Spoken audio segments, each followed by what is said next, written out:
Can we skip to the good part? So, what's up mga Batikana? Welcome back to my mini vlog. And for today's ganap, eto nga pala yung part 2 ng pagkagaling namin sa Tanay Rizal. Ay, for the go! Pagkabiyahe nga namin pa uwi, ay dumaan nga muna kami dito sa Montalban Town Center para nga balikan yung Smart TV na nasilip ko nung nakaraan. At kung napapanood nyo nga yung latest post ko ng mini vlog nung nakaraan, 24th birthday ni Daddy Kulot, ay alam nyo na ang dahilan kung bakit nga ako kukuha ng TV. Kasi tayo ay may kaya!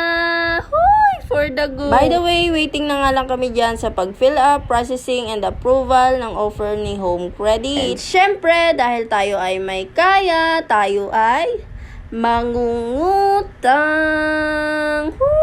For the go! Hindi magaganyan. And finally, sa wakas, na-approve din kami at mabilis lang ang process. At sa wakas, nakarating na nga rin kami sa bahay ng mga alas 6 at hindi ko na nga rin nabidyohan kasi nalobat na ang mima nyo. At kung mapapansin nyo nga mga Batikana, sobrang gulo nga ng aming bahay at ang daming kalat. Nakala mo hindi nga tao yung nakatira. Pinaglalabas na kasi ni Daddy Kulot yung mga kalat sa loob ng kwarto para nga ay dito kami sa sala magsimula maglinis. Pagkukumpunihin nga lang namin yung mga bagay na magagamit pa namin at yung mga bagay na pwede nang itapon. At sa punto nga na ito mga Batikana, hindi nga namin alam kung saan nga kami magsisimula kasi sobrang gulo talaga ng bahay. Hindi ko na nga rin talaga mapigilan kasi nga pag minsan stress ako tapos madumi pa yung bahay at magulo, hindi ko nga mapigilan hindi mag-init ang ulo. Sino ba namang hindi may stress lalo niyan mga Batikana, diba? Yung suffocate ka na sa mga problema mo tapos parang ang dilim-dilim pa ng paligid mo kasi nga sobrang dumi ng bahay. Pag minsan kasi nabibisi kami sa paghahanap buhay mga Batikana, hindi nga namin napupukusan ang paglilinis dito sa loob ng bahay namin. At sana nga mga Batikana sa lahat ng mga viewers o mga kapanood ng aming mini vlog na to ni Daddy Kulot ay wag nyo nga sanang masamain yung gantong setup or itsura ng aming bahay. Dahil sa totoo lang po, yung si Daddy Kulot na yan ay sobrang sipag nga niyan pagdating sa gawaing bahay. Kaso nga lang kung minsan kapag sobrang busy na sa paghahanap buhay ay hindi nga namin napupukusan ang paglilinis ng bahay na to. Lalo na kung may mga anak ka din na kahit anong linis mo pamayang-maya lang at mga ilang minuto lang ay mukhang junk shop na naman yung bahay mo dahil nakalat na naman. At ayan na nga at malapit na nga rin matapos at konting walis-walis na nga lang din yan para maging maliwalas na rin ang paligid. Dahil kung stress ka na at nakikita mo pang makalat at madumi ang paligid, ay nako mga Batikana, sasabog talaga ang world. Ay, for the go! Huwag naman. Dahil sa totoo lang mga Batikana, naglilinis naman talaga kami ng bahay, kaso nga lang twice a month or once a month, ganun lang. Kaya naman ay naisipan ko nga i-makeover ang aming bahay kahit nga ito ay puro tulo, tapos puro anggi kasi sira na nga yung aming pintuan at marami pang butas yung bubong. At ipapaalala ko nga lang pala sa inyo mga Batikana, nakikitira nga lang pala kami sa kapatid ng aking jowa-sawa. Nagkaroon lang kasi sila ng family problem, kaya naman imbis na nakatenga yung bahay ay sa amin na nga lang pinatao. Syempre mga Batikana, sino pa ba naman ang tatanggi, diba? Hindi ka na mangungupahan. Kaya naman ay thank you Lord talaga dahil may mababait pa rin mga tao na tinutulay ni Lord sa amin para nga matulungan kami habang kami ay wala pang sariling tahanan. Pero soon, for the go. At ayan na nga mga Batikana, sinimulan na nga naming i-unbox yung TV kaso nga lang mukhang nahihirapan kami kasi nga it's very sensitive. Uy, for the go. Arty-arty naman yan. Porket naka 65 inches TV pang mayaman. Ayan na nga, nag-aaway na kami. Go. Paano ba naman kasi sabi ko kay Daddy Kulot nga, dahan-dahan nga lang kasi nga pang mayaman to. Uy, hindi magaganyan. Hala, ayan, bad ng person. Sige, mag-away muna kayo para nga hindi nga makabit yung TV na yan. Habang nga ina-unbox namin unti-unti yung TV na to, ay hindi ko nga malaman kung anong klase yung pakiramdam ko. Parang kinakabahan, na medyo napipressure, masaya, at the same time, excitement. Pero siguro, sa bayarin na rin yung monthly hulugan, ganun. Ayan, utang pa mo.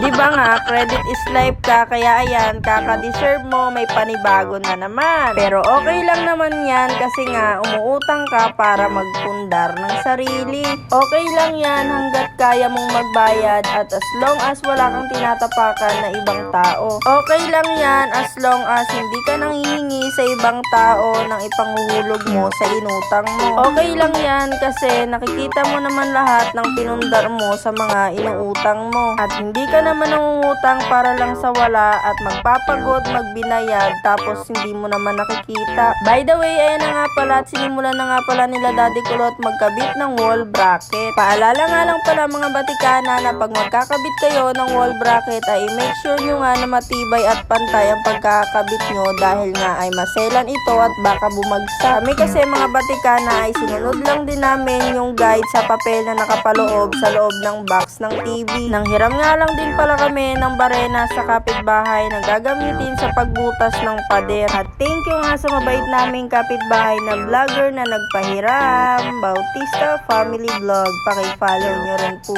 sila. Mahirap din pala first time magkaroon ng ganitong TV mga batikana kasi kailangan pang suriin yung mga tools at yung pagkabit ng TV sa mismong bracket. At sa punto nga na ito na ikakabit na mga batikana ay medyo kinakabahan ako at the same time natatakot. Maya-maya nga rin akong sumisilip sa likod ng TV kasi iniisip ko nga na baka malaglag. O diba parang nga akong ignoranting praning. And finally natapos na nga rin siyang ikabit at medyo nakampante na nga rin ako ng konti dyan. Huy, ba't konti lang for the go? Kasi nga mga batikana pag nalaglag yan ay nako katapusan ko na. Huy, hindi magaganyan. At pagkatapos nga inopen na nga rin namin siya at rinay nga namin i-connect sa wifi ng kapitbahay. Siyempre kailangan natin i-testing kung smart TV ba talaga, di ba? And at the same time, para rin malaman namin kung gaano kalakas yung wifi nila. Huy! Charot! By the way, ito nga pala yung mga anak ko at kitang-kita nga sa kanila yung excitement at saya na meron na silang mapapanooran na mas malaki kaysa sa cellphone. After ngang makabit ay pumunta nga rin pala kaming palengke para bumili nitong linoleum. Ito nga pala yung napili kong design para naman yung sahig namin ay magmukha talagang sahig. At bumili na nga rin kami ng lulutuing ulam at umuwi na nga rin. Inabot na nga kami ng gabi mga batikana at pagka-uwi nga ay niluto agad ni Daddy Kulot yung nabili naming ulam habang ako naman ay inuumpisahan ng ikabit itong nabili naming linoleum. Buong araw nga ang ginugol namin sa paglilinis nitong bahay mula umaga hanggang gabi kaya naman ay wala nga kaming pahinga dito. Mabilis nga lang din namin na ikabit itong linoleum gawa ng tinulungan nga ako nitong kapatid kong si Maymay. Pumunta nga siya dito sa bahay para nga manghingi ng ulam kaso nga lang ay nakita nga niya ako nagkakabit kaya naman ay tinulungan niya na nga lang din ako. Aba naman, kabait talaga pag may kapalit na. Sabi ko nga ay kumuha na lang din siya ng ulam at umuwi na dahil baka nga inaantay na nga siya sa bahay ni Mother. Nako, yun pa naman pag gutom na ay nagpi-freestyle na. Baka pagdating mo dun, sabunin ka nun Pamaya-maya nga rin at pagkatapos namin magkabit nitong linoleum ay umuwi na nga rin siya at nakinig rin sa sinabi ko. Abay natakot din. Dapat lang kasi kami kabisado na namin yung paglapat ng kastigo sa amin ni Mother. Baka gusto mong makarana. Kaya nga ay sabi ko pagkaluto ng ulam ay kumuha na agad at umuwi na. Nako ay hilig pa naman ito pag inuutusan ay napakatagal bumalik dahil tumatambay pa dito sa bahay. By the way, ang binili ko nga palang linoleum ay 5 yarda nga lang dahil yun nga lang ang kasya sa budget sa ngayon. At kinulang pa nga sa bandang dulo kaya naman ito ginupit-gupit ko na nga lang yung natirang linoleum. Pinagtiyagaan ko na nga lang din nagupitin at ayusin para nga mailapat at hindi nga pangit tingnan pagdating sa dulo. At ayun, kapos man pero at least nagawan pa rin namin ng lusot at paraan. Kaya naman after nyan ay binalik na nga din namin yung lamesa sa dating yung pinaglalagyan. Then ito na nga yung outcome niya pagkatapos. Ayan na nga pala yung buong itsura ng pagkabit namin ng linoleum. O diba, nagmukhang sahig. At kung mapapansin nyo nga rin, yung pintuan ay tagpi-tagpi na nga rin. Gawa ng ganyan talaga yan pagpunta namin dito. Yung dingding ng kwarto na puro sulat at butas-butas na nga rin. Kaya naman nung nakarang araw lang ay naisipan ko na nga umorder nitong wallpaper bricks. At sakto naman kinaumagahan ay dumating na nga rin yung parcel. By the way, kung natatandaan ko nga pala, itong wallpaper bricks ay nagkakahalaga ng 70 pesos lang at 10 pieces na siya. Kaya nga order muna ako ng 50 pieces para sa magiging background ng aming TV at ang magiging sobra ay didikit doon sa dingding ng aming kwartong butas na nga. At kung kukulangin pa nga ay order na nga lang din ako ulit. By the way mga batikana, sa Shopee ko nga lang pala ito in order at kung bet nyo rin at gusto nyo rin ng gantong wallpaper bricks ay lalagay ko na nga lang sa comment section yung link. Yan, ayan na nga mga batikana, nag-aayos na nga kami ulit para nga sa ikakabit naming wallpaper. At pamaya-maya nga lang din ay sinimulan ko na ngang magkabit. Hindi pala biro ang pagkabit nitong wallpaper na to. Dahil nagtataka nga ako kung bakit nga ay pantay naman ang pagkakagawa ko pero may mga linya talaga na hindi pantay. Pero okay na yon at wag nyo nang intindihin at i-finalize na natin yung video na to. O, diba? Perfect! So, yun lang mga batikana at kung bago ka pa lang sa panood, please like and follow my page for more upcoming videos. Thank you for watching. Bye!